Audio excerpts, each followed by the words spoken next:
Welcome, listeners. This is Ujjwal, co founder of www.healingsoultosoul.com. Today, I'm going to be talking about Yogic Diet. Now, as humans, we depend on a lot of food sources. So, the lowest food source available to us is the animal kingdom, which means the non vegetarian diet. The second layer to it is the bird kingdom, which is the aviary diet. The third food source is the plant kingdom, which is the usual vegetarian diet. Post that, the whole framework of diet changes for spiritual seekers or for yogis or for healers. So this is what we're going to be talking about. Now that you understand the framework of this diet pattern, a lot of questions kind of flowed in asking whether we should be a non-vegetarian, we should be a vegetarian, we should be a vegan, what kind of diet is helpful for a faster spiritual progress. So let's start onto this with a very unique perspective. What I would say is it is very important for us to understand that when we are all running in a race, so as if let's just assume that our spiritual goal, that our eventual spiritual goal is enlightenment or moksha or being one with the universe. In that race, there might be some people who are just a step or two behind you, or there might be some people who are a step or two, ahead of you. But it is very important for us not to judge. And same goes for the diet. So you will come across a lot of spiritual seekers, a lot of friends, who still are holding on to a non-vegetarian diet. And I usually, as a regression therapist or as a spiritual coach, I do not judge them. I need to understand that everyone has a process and everyone goes through this journey at their own pace. So, no judgments there to begin with. Now, how do yogis reach where they reach, or the spiritual seekers reach where they reach? How does the diet play an important role in that? So you know that the cavemen and in the olden times, people used to hunt and they used to kind of eat flesh or depend on their food source mostly on animal kingdom or the bird kingdom before they became settlers and they started growing food for themselves. So this is how it is embedded in our DNA. So a lot of us are still accustomed to or still drawn to non-vegetarian food. A lot of us consume the animal kingdom or the bird kingdom to kind of suffice our food needs. Now, as you start working towards your spiritual progress, as you start meditating, as you start healing, as you start doing affirmations, so there are changes which start happening within your body, in your thought process, in your words, in your actions. So karmically you are changing. Now, in a lot of episodes I've been talking about karma. So karma is nothing but a conglomeration of thoughts, words and deeds. So it's a combination of these three things. Now, the more you go in for affirmations, or the more you go deeper into meditation, the more you read literature pertaining to spiritual world, what happens is your thought process begins to change. Your words and your actions eventually start to reflect that. So, similarly, your diet also plays an important role, and it's a two-way zone. Sometimes your spiritual growth accelerates your yogic diet process, or vice versa. Sometimes it could be the diet which helps you in terms of attaining your spiritual goals. So, as you evolve, you tend to switch to the plant kingdom, because you feel it has a more cleaner energy. And most of the healers or the spiritual seekers are very sensitive to energy within their body, the movement of the energy in their body.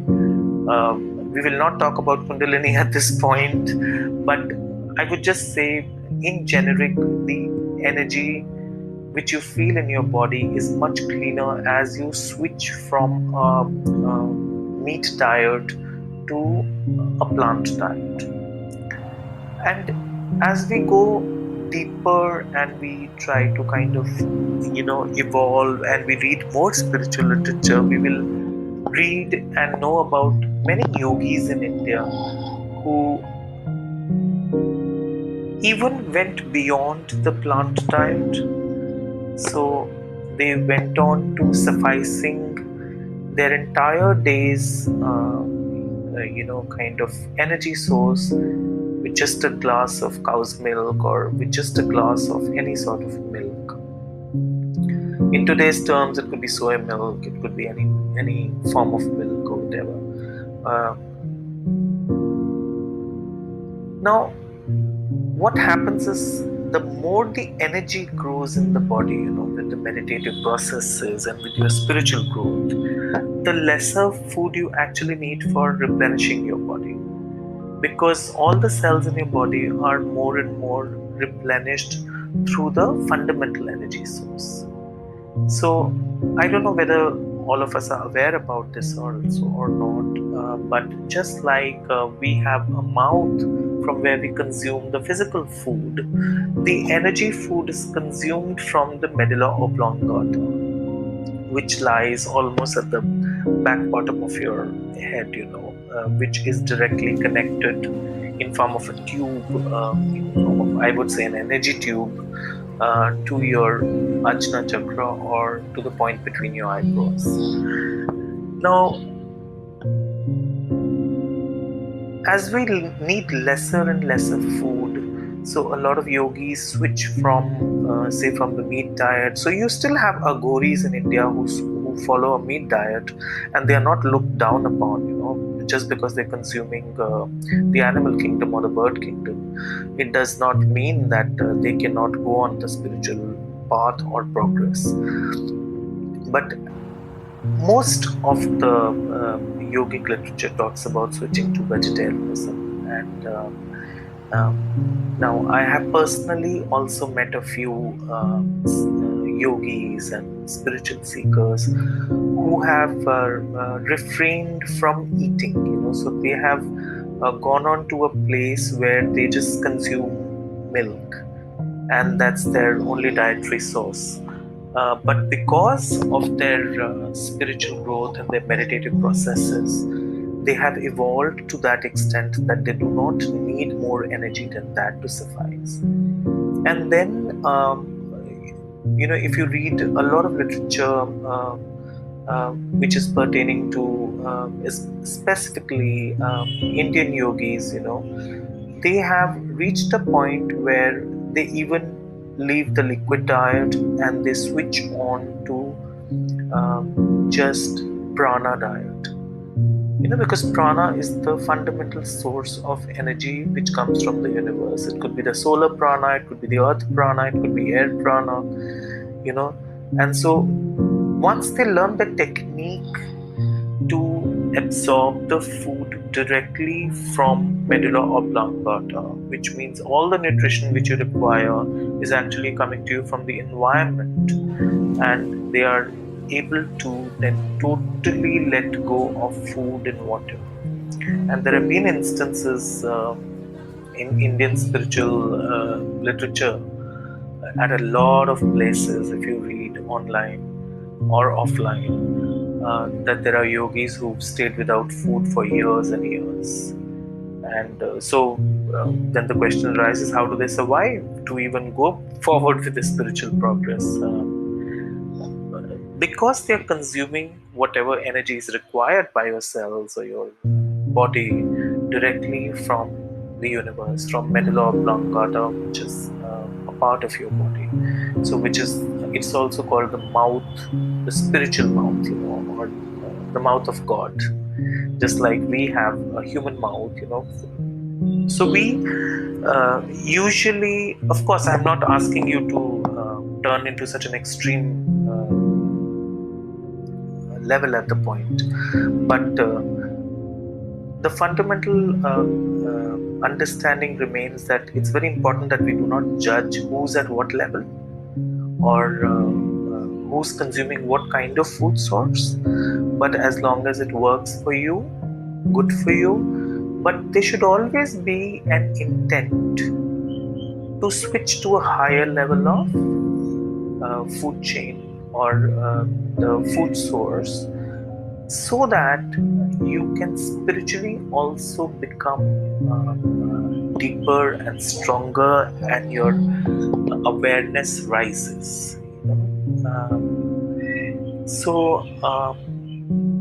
What I would like to say is, now the fundamental reason which I understand behind this is that most of the healers, why they quit non-veg and they switch to a vegetarian diet, most of the spiritual seekers, why they switch to this, because the law of karma is based on mercy also. So when you show mercy to the animal kingdom and the bird kingdom, you are creating a hell lot of good karma within your life, which will help you to evolve spiritually faster.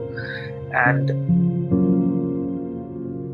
similarly, from letting go of the plant kingdom, which also has life, to a liquid diet, uh, which is just a byproduct of the animals, which is not a direct kind of, it's not like we're making a direct kill for it.